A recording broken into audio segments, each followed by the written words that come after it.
Good morning, everybody. Welcome to Jepsen 9 of Sinking Feeling. My name is Kyle Kingsbury, and you might know me as Afer from the internet. In my day job, I break databases. But before I broke databases, I worked on APIs as a backend engineer. Now, APIs aren't real things. You can't touch them. They're sort of like rainbows. They're illusions you behold. And our clients, our customers, will try to interact with them. But they can't actually go and see the substructure, the girders that support them, the API code that we write, which in turn is founded on these wooden pilings of the VM and the language and the libraries we chose.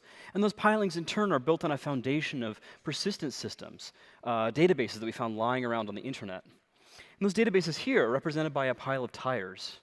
Now, as anybody who's run a database in production knows, the pile of tires is usually on fire. And it is our job as engineers to climb the ladder of abstraction higher and higher away from the flames and engage in information hiding so that our users don't understand that internally we're screaming and trying to pile on new tires onto the fire and pull the old ones off, even though they're interacting with the system, making writes and reads, and everything's working nicely. So we're going to make reliable systems out of unreliable parts. I don't just mean databases. I mean queues, discovery services, consensus engines. These things cause terror for engineers because they get into weird states. You can have split brain, where two nodes believe different things. You can see broken foreign key relationships. You can have transient read-write anomalies, where you write data that can't be observed until some later time. How do we know if these things occur? They might be theoretically possible, but do they show up in real systems? To find out, we have to measure. So I've been working on tooling to measure these systems better. This is Jepsen. It's a harness for writing distributed systems tests. And in Jepsen, we surround a distributed system and all of its nodes and its networks and processes and operating systems. We bundle all that up and we say, at the boundary between the clients and the system, what invariants hold? For a queue, for example, you should be able to write things to a queue and get them back out later. That's a simple invariant that applies to the system as a whole. So to test this, we're going to run a bunch of clients, typically in one process, so we can see what each client does and when. We'll have the clients interact with the database, typically 5 or 7 nodes connected by a network. But we have no visibility into the database itself. And the reason for that is because the database may be written in a language which isn't amenable to static analysis or proof. It might be written in a style, a concurrency framework which isn't amenable to testing, or it may not have the source at all. So we want to be able to test these systems opaquely. Can we look just at the reads and writes, just at the external operations, and tell if it's safe? What we're going to do is generate randomized operations, like write the number 3. We'll apply it to the system and see how it returns.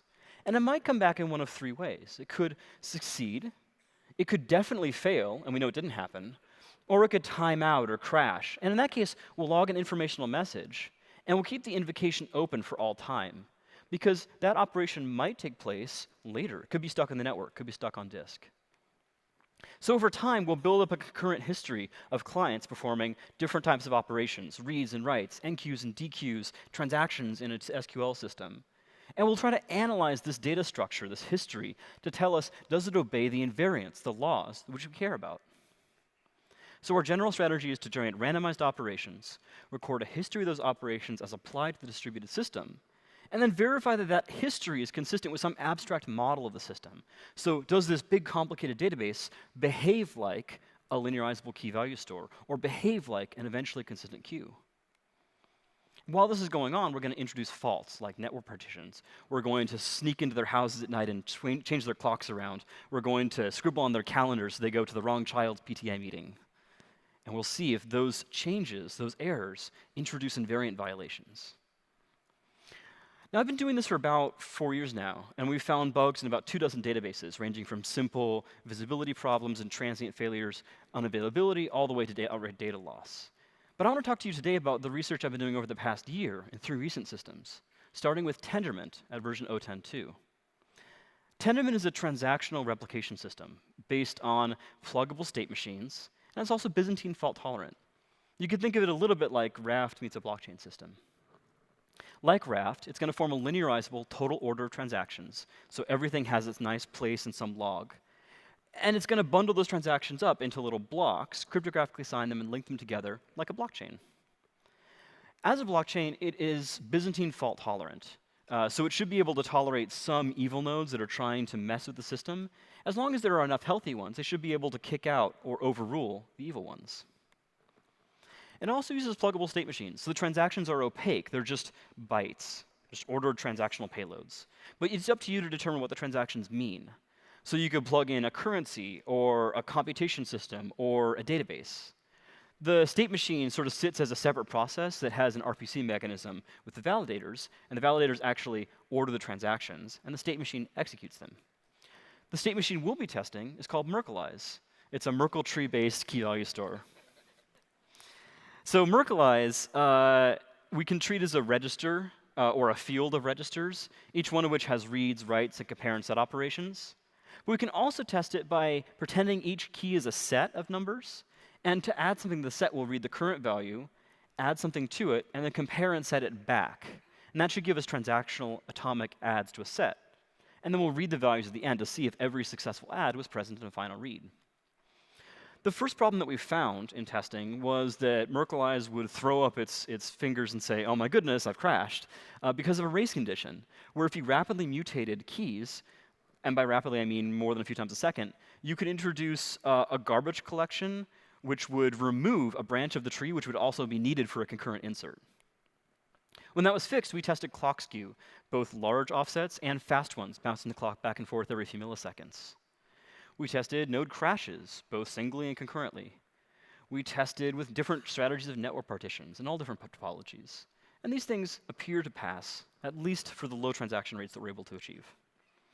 However, if you have duplicate validators, so say you have a validator key A, and you run 2 copies of it on different nodes, that's like a Byzantine validator that's able to lie about what it intends to do. It says, oh, sure, Sheila, I'll come to the birthday party on Saturday. And it says, yeah, Tom, we'll go to the lake instead. I'll commit to both things. I shouldn't be able to do that if I'm following the rules, but by running 2 copies, we can introduce that fault. If a partition occurs such that one part of the network, A and B, have 9 out of 11 votes, and the other part, A prime, the second copy of A, and C have 9 out of 11 votes, then both sides have a 2/3 majority and can commit. So it's possible for the blockchain to fork and evolve independently. When this occurs, the nodes will eventually recognize it if they're able to communicate again, and they'll shut down and say, oh, we've lost data. But you could still have lost documents or transactional violations in the meantime. However, this is okay because this only occurs if the number of Byzantine validators is greater than 1/3 of the voting power of the cluster. This is explicitly part of the boundaries of the system. You're not supposed to have more than that. We also tested a form of Byzantine fault that might be introduced by a bad file system, where when a node crashes, it loses some recent writes to disk. And when that occurs, we can introduce a crash in merkleeyes, actually caused by a crash in goleveldb, where it would be unable to recover from incomplete writes. That merkleeyes crash turned out to be found in other distributed systems as well. Tendermint also has a theoretical bug, which I couldn't reproduce due to time limits. It would write operations to a write-ahead log, but not fsync them, which meant that it might actually write them behind acknowledgements. So that vulnerability was theoretical, but might happen if you crash concurrent nodes. You should potentially be able to observe data loss. We tested dynamic reconfiguration, where you add and remove nodes on the fly and adjust their weights, and that also seems to be okay. The node problems that we found were largely single node faults. Data corruption, local crashes, concurrency bugs. Those are kind of to be expected. Tendermint was at this point in very early beta, and they've had a lot of time to improve since then. The team's been working on fixing these issues. Second system I want to talk about is called Hazelcast, at version 3.8.3. This is an in-memory data grid, which is a fancy way of saying outsourced heap. It's things like sets and lists and locks and atomic maps, all these objects from Java util concurrent that we know and love, but distributed. So you update here and it shows up there. This is a wonderful idea for a library, but there are a few odd design elements. For instance, in a network partition, 2 components will run independently. And that means that you could see different state on different pieces. When the components are rejoined, there are some merge functions for some data types, but not all of them, which could maybe combine information back together again, but the semantics aren't well defined. There's a split brain protection mechanism to prevent divergence, but it only kicks in after 10 seconds, at least by default. So it might take a little bit, and you could have some window where you could observe inconsistency. To test this, we're going to introduce partitions, and then test locks, which Hazelcast says are guaranteed to be executed by only one thread in the cluster. So you would assume that you acquire a lock, and you can hold it for some time, and nobody else can acquire it during that time. What you'll actually observe is that a node will acquire a lock, and then 3 other nodes will go on to acquire the exact same lock, resulting in it being held in 4 places at once. This is the opposite of a lock service. So we tested queues. You say that you can add an item in one machine and remove it from another one. Technically, this doesn't mean you have to remove it, but you would assume that things that you put in would come out again. But this is not necessarily the case. You can put in 1, 2, 3, 4 and get back 1, 1, 2, 4 and never see 3 again. The duplicates we expect, at least once execution is a common property for queues, but losing data altogether is maybe not ideal. In our test, we'd see maybe 2% duplicated and 2% lost, and that's actually with optimistic, very aggressive timeouts. On real networks and the default timeouts, the data loss probabilities could be worse. Atomic references say that you can guarantee atomic compare and set across a cluster. So you should be able to have a value like 2, which you read in a transaction, and say add 1 to produce 3, and write it back if and only if it hasn't changed. So the top transaction here will be able to write 3 because 2 is the same value. But the bottom transaction, which ran concurrently, should fail because the value is no longer 2. And this guarantees exclusivity, atomicity of the transactions. That's the whole point behind compare and set. But in Hazelcast, it says this is fine. I'll take both writes, so 2 plus 2 equals 3.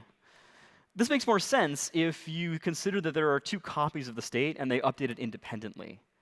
And those copies could evolve independently over time. So the top copy could go from 3 to 4 to 5, and the old copy could stay at 3. And depending on which nodes you wrote and read to and when, you could see the value bounce back and forth even without any writes going on.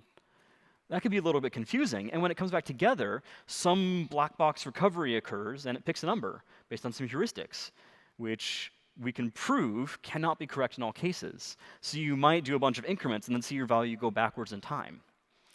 I mean, what are you doing? Like, look at your life, look at your choices. What person wants an atomic reference which isn't atomic?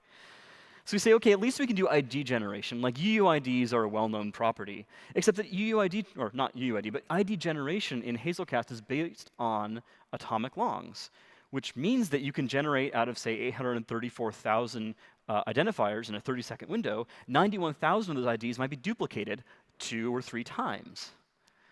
So that's not ideal either. So we'll test maps. Maps have functions like put if absent and replace, which are supposed to set a value if it's not set currently, or if it's set to some specific value currently. But the definition of these functions implies there is a current value.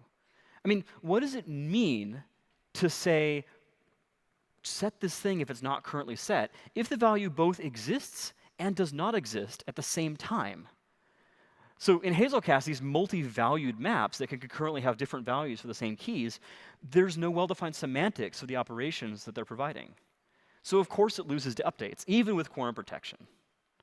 However, if you use a custom merge function, you can build CRDTs on top of this and get safe commutative updates. I have a few recommendations from this. If you're a distributed systems engineer building one of these things, choose a replication algorithm that's appropriate for your data type. So if you're going to do ID generation, do something like UUID or flake IDs, which don't require coordination, at least after an initial allocation round. Use PN counters, a CRDT, if you're going to try to do counters that are eventually consistent, because they don't require any sort of consensus to do updates. If you're going to do something that's atomic, like atomic long or atomic reference, if you need something like a lock, use a consensus engine like Paxos. Don't just wing it. If you're a user, I recommend that you don't use Hazelcast for ensuring safety of operations. It's a perfectly good cache, and that's how most people use it. But there are a number of people who use Hazelcast as a part of the transactional integrity mechanisms. In fact, the very first entry on the Hazelcast blog when I wrote this was talking about BaggeryDB, which turns out to generate transaction identifiers using Hazelcast ID generators. So you could do 2 transactions with the same ID. I don't know what happens when that occurs, but I can't imagine it's great for the lock manager. OrientDB had similar problems where they used to put state through Hazelcast, and they actually had to back away because of safety issues. But they still use Hazelcast for cluster state coordination, and were surprised to find out about some of its semantics. Finally, distributed locks aren't a real thing. Stop buying them. I don't have time to go into this in this talk. Yeah, I know, right? But the TLDR is that anytime somebody guarantees exclusivity, even if the log service were perfect, and it can't be because these systems fail, and there's no such thing as a perfect immediate failure detector in an asynchronous network. Even if it were perfect, your side effects could be reordered in the network. They could be delayed, and so they won't obey the same ordering properties as the lock acquisition. So stop using distributed locks. Read the Chubby paper for a better polemic on this. Aerospike at version 3.9.03 is the last database I want to talk about. It's a distributed sharded document store, which means that it is a key value store which has some structure to the values. Sorry, I wanted to talk about this earlier, but my slides are old. Hazelcast actually went back and introduced flake ID generators, PN counters, and they're working on new safety features in their current releases. So 3.10 includes fixes for some of these problems. So looking forward to that going forward. To return to Aerospike, 3.5.4 we tested in version 2015. It had trivial split brain. It claimed to be an ACID data store, but it would in fact lose updates at the drop of a hat. It would have stale and dirty reads. It was sort of a mess. And they went back to the drawing board for 2 years, redesigned the consensus systems from the ground up. And in version 4, they're coming out with a strong consistency model based on the custom consensus protocol because of reasons. And it also reduces the probability of loss in the AP mode. So reducing the loss probability is important because some clients are profitable so long as enough of their writes get through. They can tolerate some degree of loss. For instance, if you're designing a machine learning system or some sort of statistical model, having 90% of updates is fine. Having 50% might make your model useless. So every little bit you can do to preserve updates can help. So in 4.0, I came back to test the linearizable functions. And the first thing we found was you would start a test with an empty data set, and the very first operation would read the value 2. This is somewhat like going to the store and buying a refrigerator, taking it home, unpacking it, and opening it to find a jug of milk. Like, where did this come from? But it makes a little more sense if you think about what happened before. There was a failed write of 2 somewhere in the past. It should not have taken place because the database said, no, I definitely didn't write that. But sure enough, there it is. This occurs when a client makes a request for a write to a server, and that server doesn't own the data, so it proxies it on to some other server, which might apply that operation. But if the response is lost, then the intermediate server could time out and retry. So it'll retry the proxied operation, and if the remote server then rejects that request, maybe because it no longer owns the data, then that rejection will be passed back to the client, and the client will learn that the operation did not take place. This is the same sort of problem we saw in CockroachDB. It caused a serializability fault where you could insert one record once and get 3 or 4 copies of it.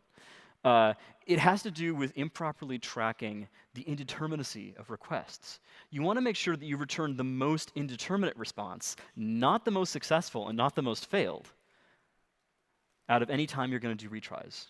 And there's a long discussion here to be had about item potency we don't have time for. This is fixed in 3.9.1.5. They basically turned off proxying, and this will, or turned off retries for proxies, and that should solve a lot of these problems.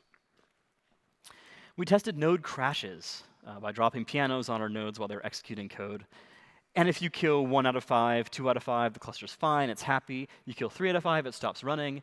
Sure, that's normal. That's how consensus systems typically work, is by majority quorums. What's not normal is that when you restart the nodes after that crash, it doesn't process any more transactions. In fact, it's dead forever, because Aerospike's designers assumed that you would never experience concurrent faults like that because your nodes are independent and they fail independently, right? Like, data center power should be good as long as your nodes are far enough apart in the racks. I mean, which is a perfectly okay assumption for some use cases, but maybe not all of them. Now, as an administrator, you can swoop in and run a command. You can say, heroes never die, and the partition will come back.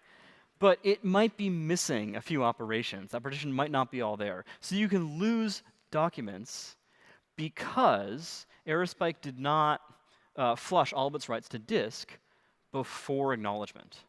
Same problem as with Tendermint. Fsync is important.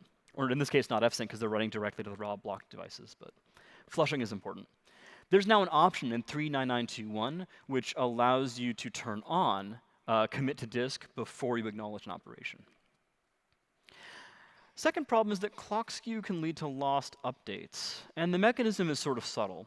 In Aerospike, records are identified by a three-part clock: a regime, like an election counter that goes up every time there's a new leader, a local wall clock on the leader, and then a counter if you're doing multiple updates at a given wall clock. So this is a hybrid logical clock, and you would assume that you compare by regime first, and then the wall clock, and then the counter. However, for performance reasons, this data structure, along with a bunch of other headers, has to fit in one cache line, which means that there's only 6 bits available for the regime. So you can do 2 to the 6, 32 elections before you run out of room and can't run your cluster anymore. Then you say, well, of course we're not going to stop, so we're going to reset the counter to 0. But now that means I could have an election, and my counter goes from 31 to 0. How am I going to account for which one's higher? Well, I know I can only do so many elections in a given second because of the timeouts.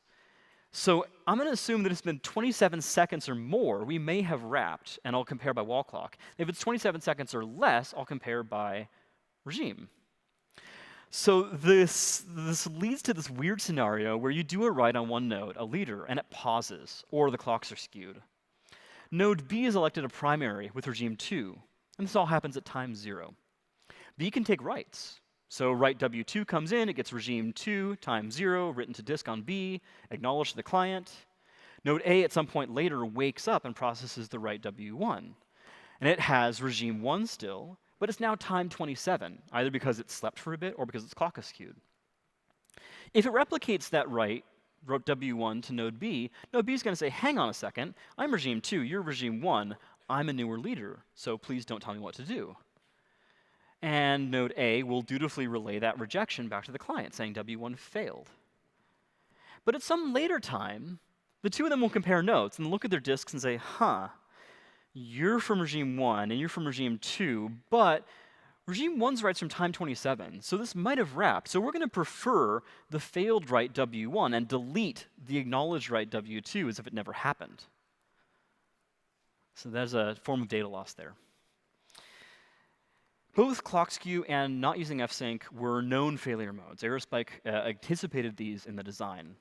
And they can fix the clock skew bounds by allocating more bits to the ID generation. So they can kind of push that window of clock skew larger and larger as they free up more bits in the data structure.